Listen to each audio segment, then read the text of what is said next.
Dan kita langsung saja memperbarui perkembangan penanganan gempa di Nusa Tenggara Timur. Sudah bergabung bersama kami melalui sambungan virtual Pak Berton Panjaitan selaku PLT Kepala Pusat Data dan Informasi dan Kebencanaan BNPB. Selamat malam Pak Berton. Malam Mas Eka. Iya Pak Berton, ini kalau kita melihat perbaikan kemudian penanganan ini kan terus berjalan gitu ya. Wilayah mana saja sebenarnya yang saat ini menjadi prioritas utama untuk mendapatkan penanganan serta bantuan hingga hari ke-11 ini? Ya, tentu seperti yang dikatakan oleh Bapak Kepala Badan bahwa memang yang paling terdampak itu ada di Manggarai dan Manggarai Timur. Jadi ini memang fokus banyak sekali fokus kita ke sana. Namun demikian juga di tempat-tempat lain juga tentu tidak kalah juga kita optimalnya untuk melaksanakan seluruh bantuan. Jadi kalau kita lihat bantuan tadi yang dibilang Bapak Kepala Badan bahwa lebih banyak memang diturunkan di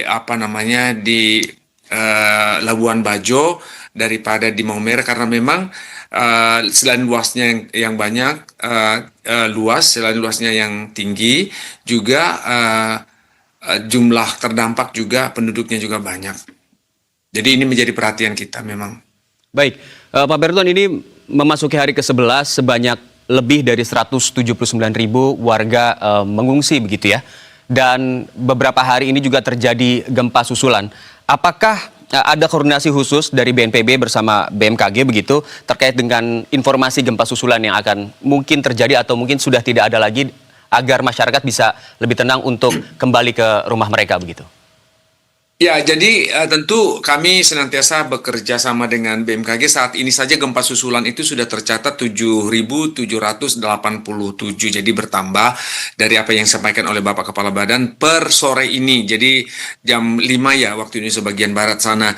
Jadi ini tetap kami mendapatkan informasi sehingga kami juga menyampaikan kepada masyarakat bahwa masih ada gempa susulan. Dan gempa susulan ini kan karena 7,7 itu gempa besar, itu sampai mungkin 3-4 minggu setelah gempa besar baru nanti luruh. Jadi kita harapkan ini tanggal 15 kemarin terjadi, mungkin tanggal 15 September itu sudah fully finish, tak ada lagi mungkin.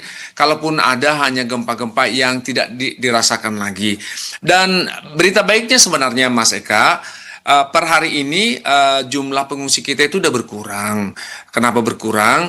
Karena di Sika terutama di Sika sudah banyak dengan voluntarily secara sukarela pulang ke rumah, terutama mereka yang rumahnya itu tidak terdampak secara besar. Misalnya gini, gempa 7 skala Richter rumahnya utuh, bagus gitu ya. 6,2 skala Richter juga bagus. Ya. Tentu sekarang BMKG menyampaikan kalau gempa-gempa kesini juga akan semakin kecil. Sehingga mungkin dengan voluntarily, dengan sukarela mereka sudah pulang. Dan kita harapkan juga sebenarnya untuk daerah-daerah yang lain tentu dengan pengawasan, tentu jangan berangkat begitu saja, tentu dengan pemberitahuan dengan warga petugas yang berwenang tentu boleh mungkin melihat rumahnya, kalau memang dinyatakan aman bisa saja mereka sudah kembali. Itu himbauan kami sebenarnya Mas Eka. Baik. Agar berkonsultasi dengan pihak-pihak terkait mungkin ada di daerah kabupaten kota kabupaten yang ada. Ya. Baik, Pak Berton, kami juga kan sama-sama melihat bahwa Presiden Prabowo Subianto hadir di wilayah NTT pagi tadi begitu. Apa instruksi paling utama dari Pak Presiden untuk wilayah NTT ini? Kami kira instruksi yang paling utama itu adalah tetap kita optimal melayani masyarakat terdampak, segera melakukan pembangunan infrastruktur, rumah, jalan, dan infrastruktur vital lainnya. Jadi misalnya sekolah dan rumah sakit ini menjadi penting untuk tetap kita perhatikan lebih serius. Itu saya kira itu yang bisa kami sampaikan bagaimana Bapak Presiden menginstruksikan agar optimal dan juga pembangunan infrastruktur vital. Baik, iya Pak Berton, ini juga apa jaminan BNPB bahwa perhatian pemerintah tidak berhenti setelah kunjungan Presiden hari ini, tetapi berlanjut sampai pemulihan masyarakat NTT selesai?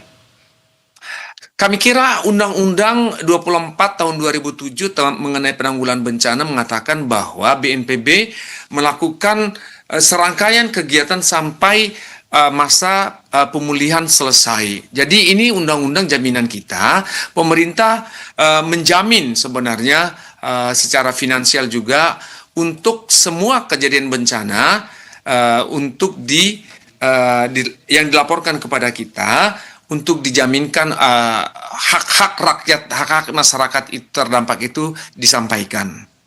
Ya, Pak Berto, tadi Anda menilai bahwa pengungsian sudah berkurang, begitu ya? Pengungsi sudah berkurang, dan bagaimana cara meyakinkan masyarakat? Meski datanya berkurang, tapi kan kekhawatiran masyarakat ini kan masih ada begitu, terkait gempa susulan juga masih terjadi. Bagaimana pihak BNPB meyakinkan bahwa ya ini sudah mulai kondusif begitu?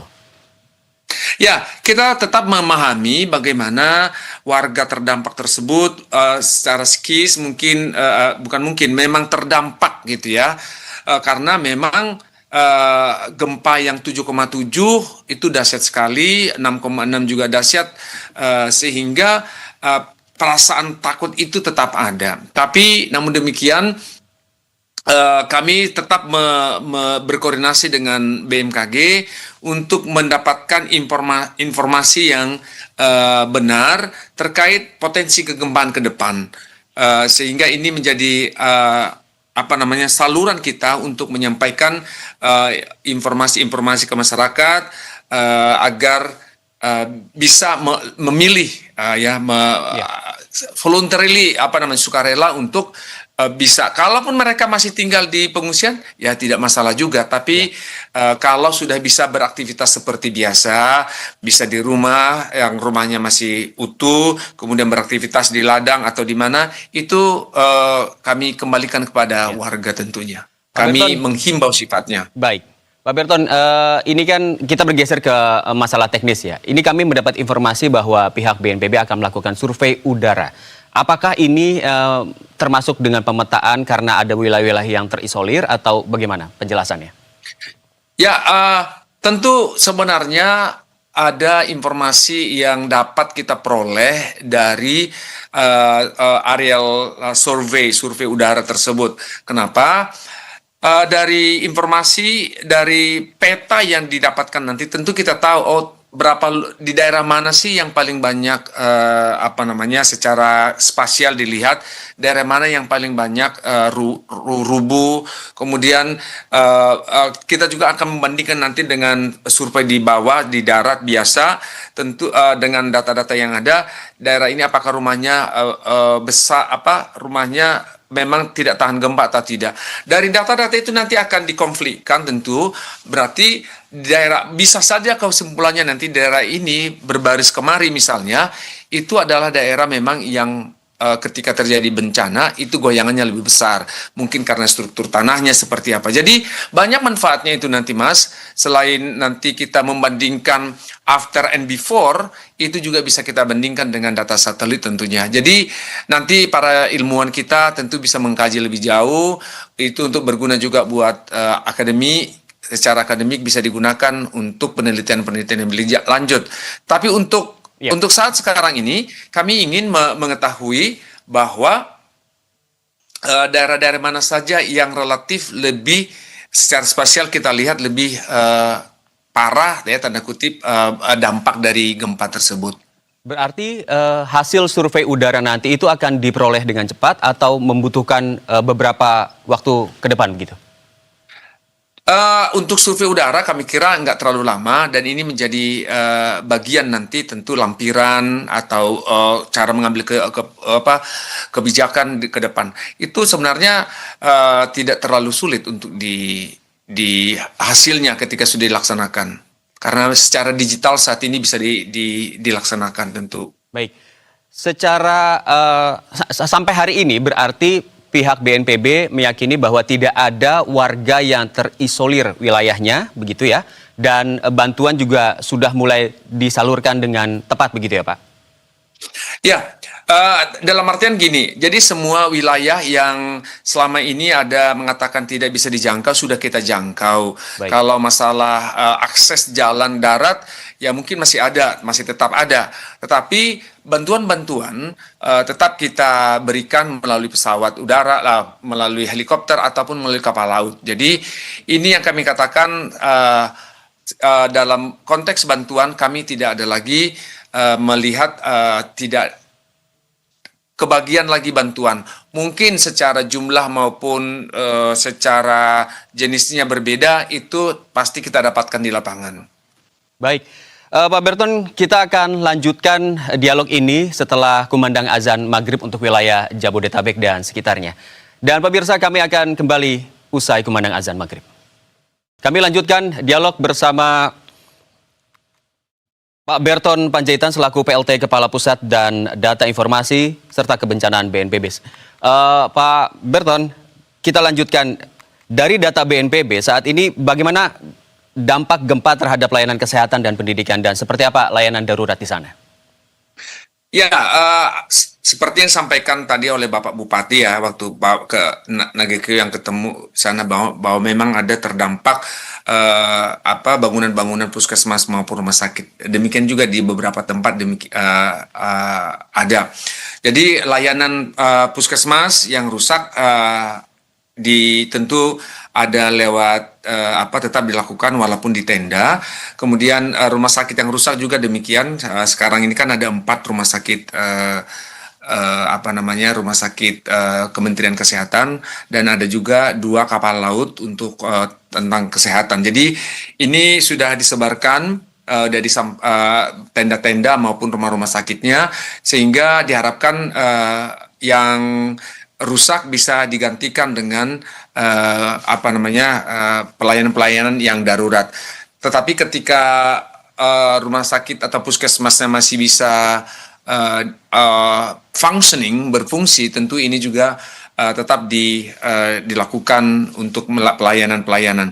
Sedangkan untuk layanan pendidikan memang masih banyak sekolah-sekolah yang tidak berfungsi. Baik. Dan ada memang diliburkan.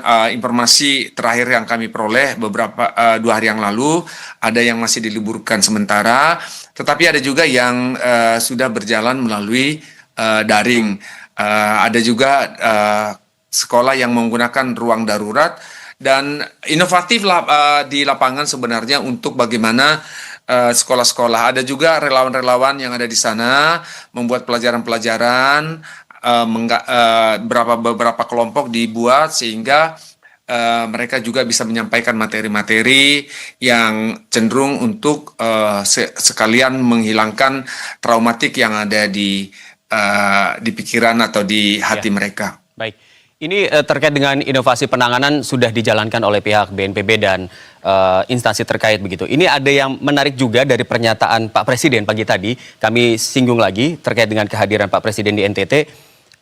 Terkait dengan urgensi lumbung pangan di wilayah NTT, apa ini urgensinya menurut pandangan dari pihak BNPB?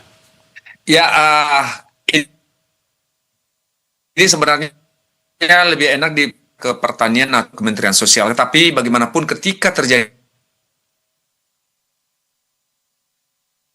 bencana.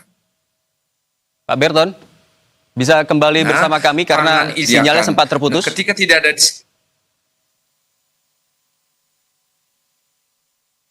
Pak Berton, masih mendengar suara kami? Oke. Halo? Ya, baik. Mendengar saya? Baik, silakan Pak, lanjutkan Pak.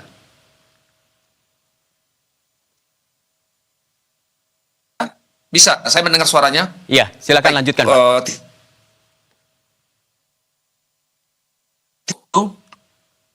Saya mendengar suara Eka. Iya Pak Berton, silakan lanjutkan dengan pernyataan Anda terkait dengan lumbung pangan. Ya, terjadi bencana di suatu daerah dan daerah tidak memiliki lumbung, ini menjadi hal yang sulit pertama sekali karena memang kebutuhan pangan yang pertama kita adakan dari pusat